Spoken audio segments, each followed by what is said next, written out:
Maurice Jones-Drew, former NFL running back, NFL Network analyst, and Mojo back on the program. Maurice, how are you this morning?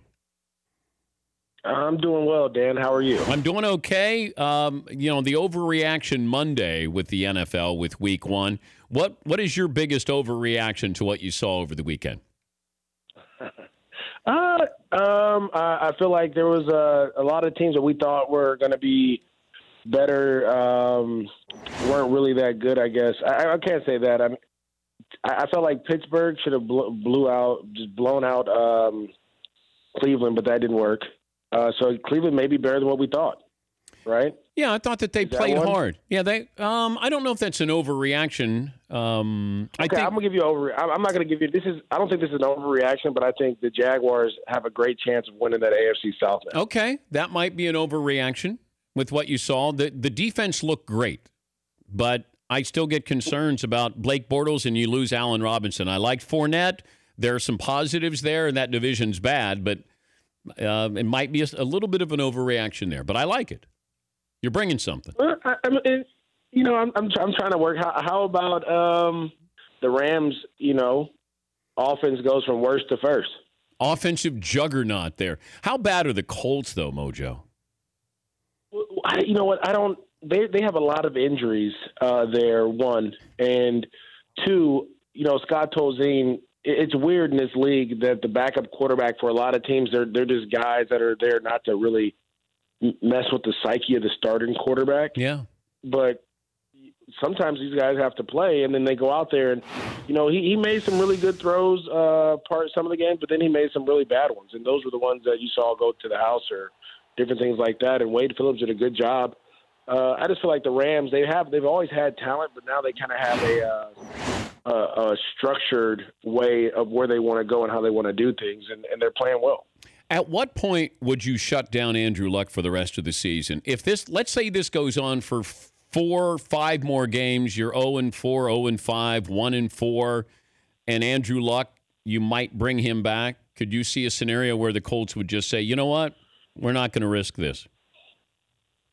For me, anytime you have a quarterback that's had a shoulder surgery the same way Andrew Luck and Cam Newton did, and then he can't be back ready for Week 1 after has it been 9 months since he had surgery? I think 8 or 9 months. I don't know exactly. Yeah. Yeah, that's a concern there. So I wouldn't put him out there because he's supposed to be your franchise quarterback. You paid him $140 million. Like, you want to make sure that he's going to be available for the future.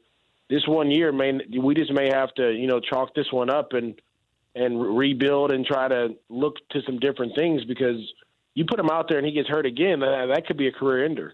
I was talking to Tony Dungy and Rodney Harrison yesterday. We're watching the games at Football Night in America, and they both expressed concerns about the lack of participation in preseason games for the starters, and it showed. But not just quarterback or wide receiver, running backs. We're talking about, the punt team, the long snapper, like everywhere. Can you see a scenario where we're going to have 2 preseason games where the starters do play a lot more, and then we add 1 or 2 more regular season games? Is that on the horizon here? I don't think you add more regular season games. The reason we have to understand that the way the kind of league is set up now, where the practices have to be a certain way in training camp and all these different deals, teams are now more concerned about getting their starters to Week 1. I mean, we saw so many guys go through training camp, so many guys not go through training camp, and guys still get hurt, right? So Eric Berry, his Achilles goes out. He went through training camp. I mean, you want to at least I'd rather lose Eric Berry Week 1 than lose him Week 3 of the preseason. And so I think it's a fine line where you want to stay healthy for Week 1, but you also want to get your work in training camp.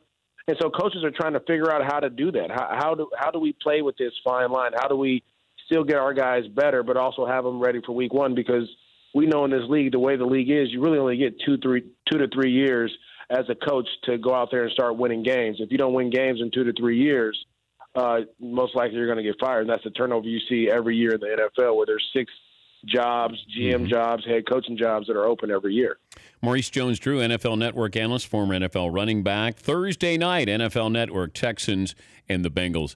Watching Beast Mode run yesterday, I mean, you didn't run exactly like him, but, with Marshawn Lynch punishes you. When you ran what's that like, that feeling when you know that you're punishing a defensive player? It's funny you say that because we actually grew up in the same area, so we have a similar running style. But obviously, he's a bigger version of what I was in the league. But when you put your shoulder and you run over a 305-pounder that has played at a Pro Bowl level for the last 3-4 years, you're doing something different. And when you run a guy over like that, it's a confidence builder for you, obviously, and your team, and it's a demoralizer for the other team. When you saw him run over Jarrell Casey, I want to say one of their linebackers got up and was like yelling at somebody because he was like, "There's no way he's supposed to be able to do that," right? And so that's why Marshawn came back. I got a chance to speak with him a little bit. And, he wanted to come back, obviously, because Oakland's leaving. But to be that lasting image for the city of Oakland that's starting to rebuild and trying to regrow and do some real good things in the community with the schools and the streets there, rebuilding and all those type of deals. So he wanted to be a part of that. And I think he's the missing piece for this team because that defense actually played much better against the Titans, which we weren't. We were all shocked. I mean, if you want an overreaction there, is the Raiders defense going to play like this all year? And so I think a lot of that comes from that offense and from that offense's beast mode's mentality as well. Did you ever hear like the wind go out of a defensive player when you run into him? The reason why I bring this up, Jerome Bettis said he could hear guys like whimper. When Bus would run into him, they go. Ooh. You ever hear like when you go, if you ever look at a boxer when they take a body blow, that's what you hear is like. Ooh. Well, you hit Sean Merriman when you decleated Sean Merriman. That was pretty good, right? Yeah, but he didn't go hood though. He just went boop boop. Oh. That was his backside skipping off the ground. Did you ever bring that up to him? You know what? We're adults, and I think so am I. I bring it up all the time. That's so funny. You always starting stuff with him, man. That's why when I see him here in LA, sometimes we'll go out to dinner and we'll be at the same restaurant. I'll get that side eye look from him. It's because of you. You never talked about it, huh? Yeah, we try not to talk about it as much. It's just something that we both understood, and now we just go over moving forward in our lives. Are we going to talk about me calling the Chiefs over the Patriots or what? Or were you just going to beat around the bush today? I didn't know you called the Chiefs over the Patriots. Oh my goodness! You can't. You must not be watching NFL Network on 24 hours. I mean, I watch it a lot. I only watch it when Rich Eisen's on. Oh, that's not. He's not on. He's only on Sundays and Thursdays. Okay, tell me. There's other people that work at this network as well. Oh, there is? I just thought when Eisen's on, the NFL Network's on, and then it goes off after that. No, that hurts my feelings. Okay, give me your call. Give me your call prior to the Chiefs, Patriots. Let me give you the stage here.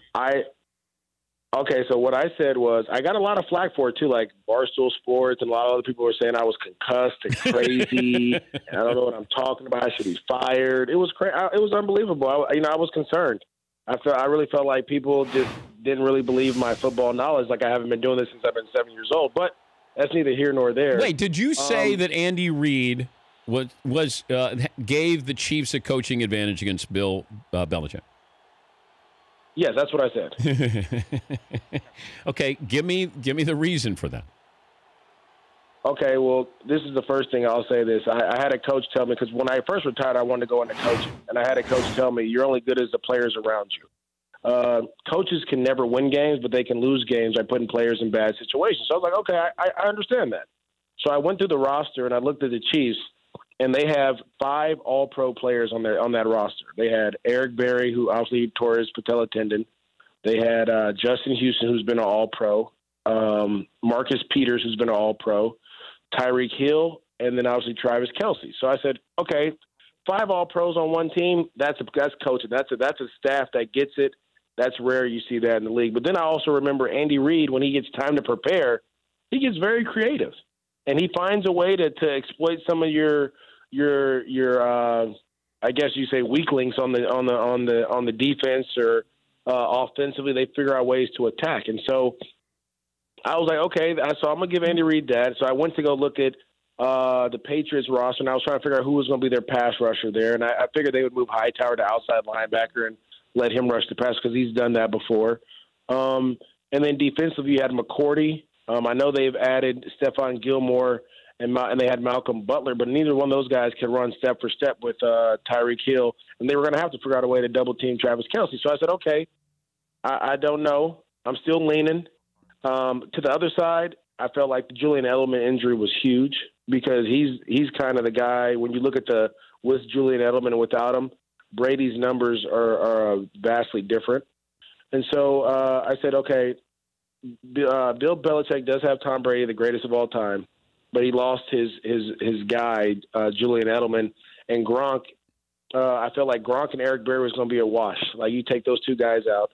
And then when I looked to the offensive side, I really felt like Alex Smith has grown throughout the preseason. He's gotten better. And I just said, you know what? I'm going to go with the team that has more players and a creative coach. And Andy Reid, I said Andy Reid, and I got all this kind of backlash. All right. Well, we're going to have to go. I didn't even think. I can only give you so much time in the spotlight here. Guys, could we give a round of applause to Maurice Jones-Drew? Thank you. Mojo, we'll put you up on a pedestal and shine this. Yeah, we're going to do it again soon when you make another great prediction like that, okay? It's probably going to be in the next 70 years. I'm going to hold on to this one for a while. Thank you, Mojo. I appreciate it. See you guys later. That's Maurice Jones-Drew, NFL Network analyst and great prognosticator.